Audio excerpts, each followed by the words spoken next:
G'day. Police Horse Cody, Mounted Constable Steve. It's a Ned Kelly video, and really when I think about it, this probably should have been our first video.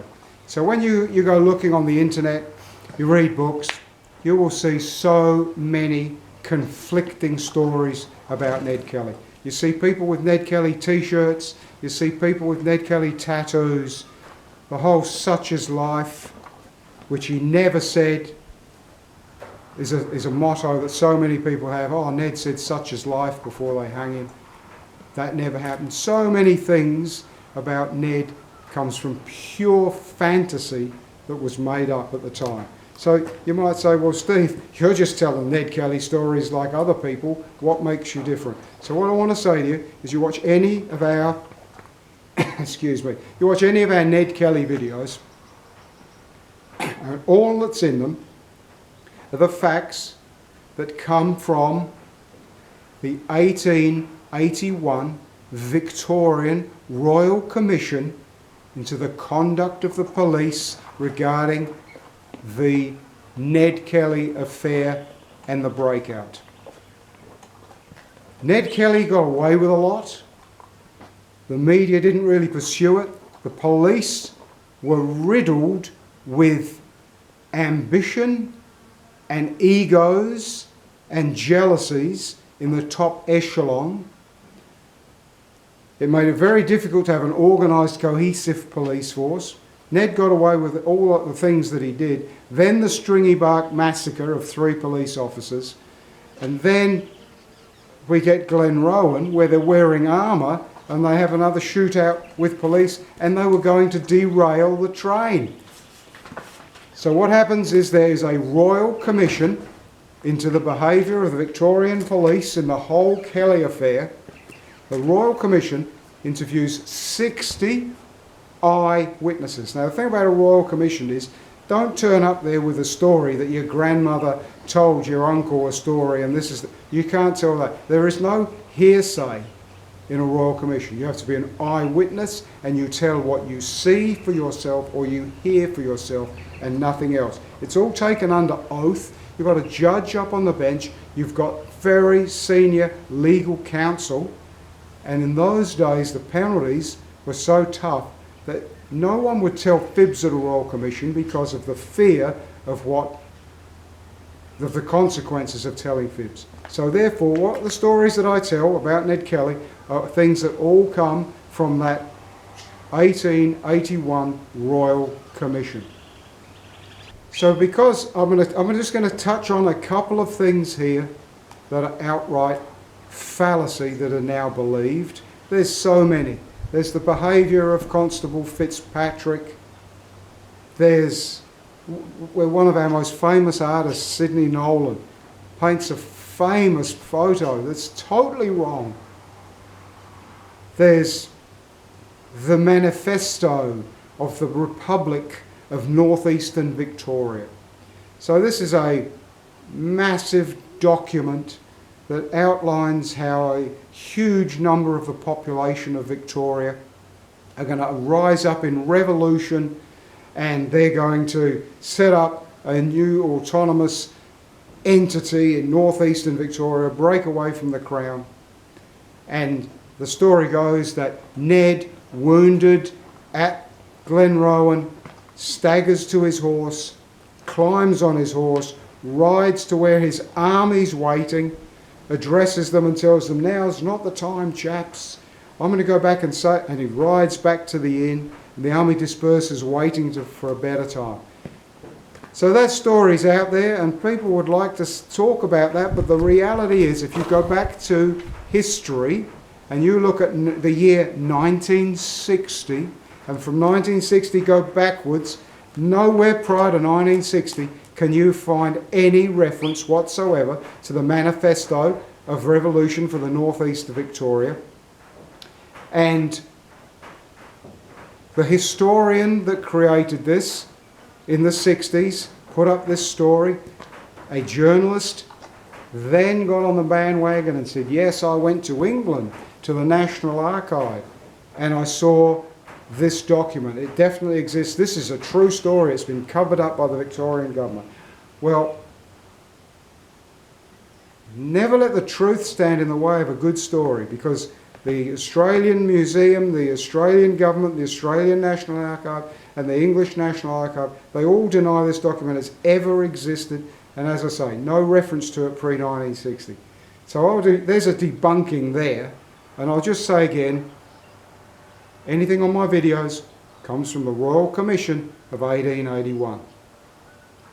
The next debunking we might as well add in here is Glenrowan and the shooting of Ned Kelly, the capture of Ned Kelly.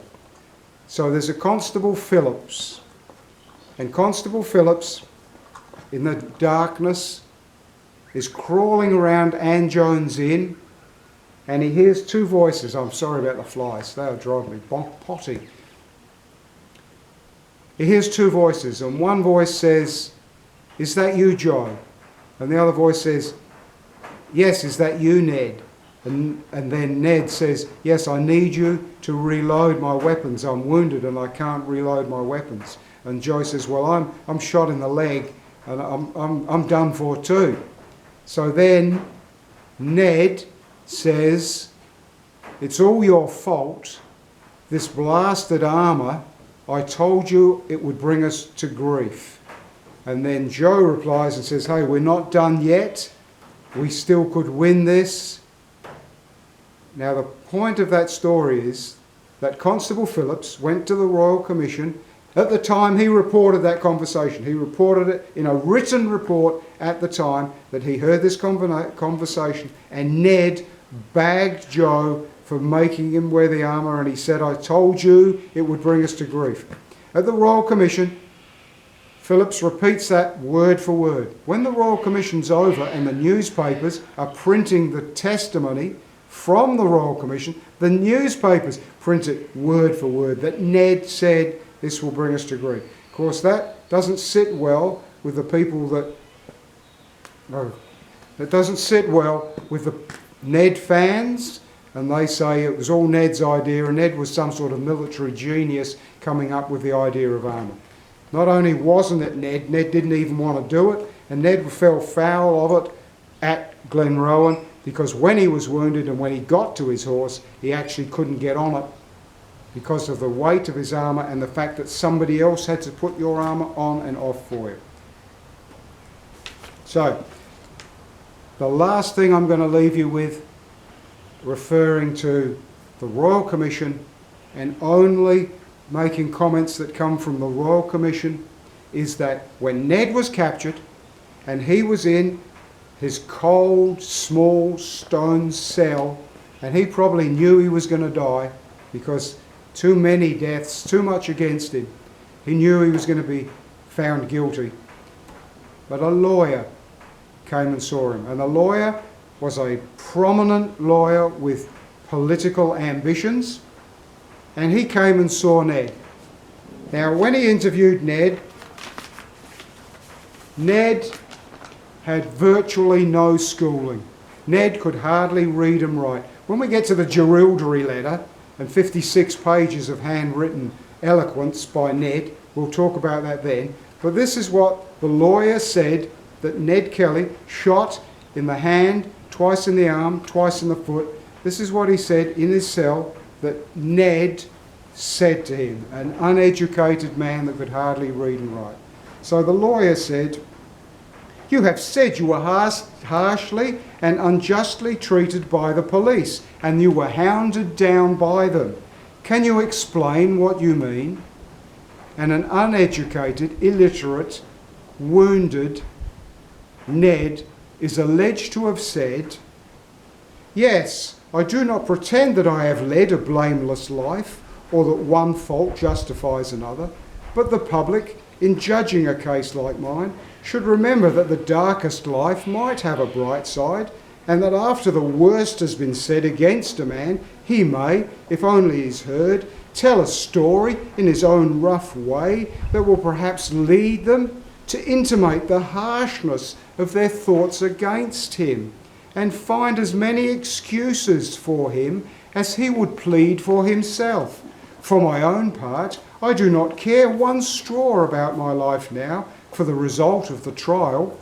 I know very well from the stories I have been told of how I am spoken of and that the public at large execrate my name. The newspapers cannot speak of me with that patent toleration generally extended to the normal man awaiting trial, and who are assumed, according to the boast of British justice, to be innocent until they are proven guilty. But I do not mind, for I have outlived the care that curried public favour or the dread of public frown. Let the hand of the law strike me down if it will, but I ask that my story might be heard and considered.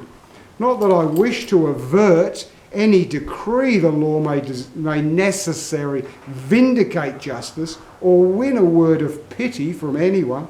If my life teaches the public that men are made mad by bad treatment, and that if the police can only be taught that they may not exasperate to madness men they persecute and ill-treat, then my life will not be entirely thrown away. People who live in large towns have no idea of the tyrannical conduct of the police in the country places that are far removed from any court, and they have no idea of the harsh and overbearing manner in which they execute their duty, or how they neglect their duty and abuse their powers.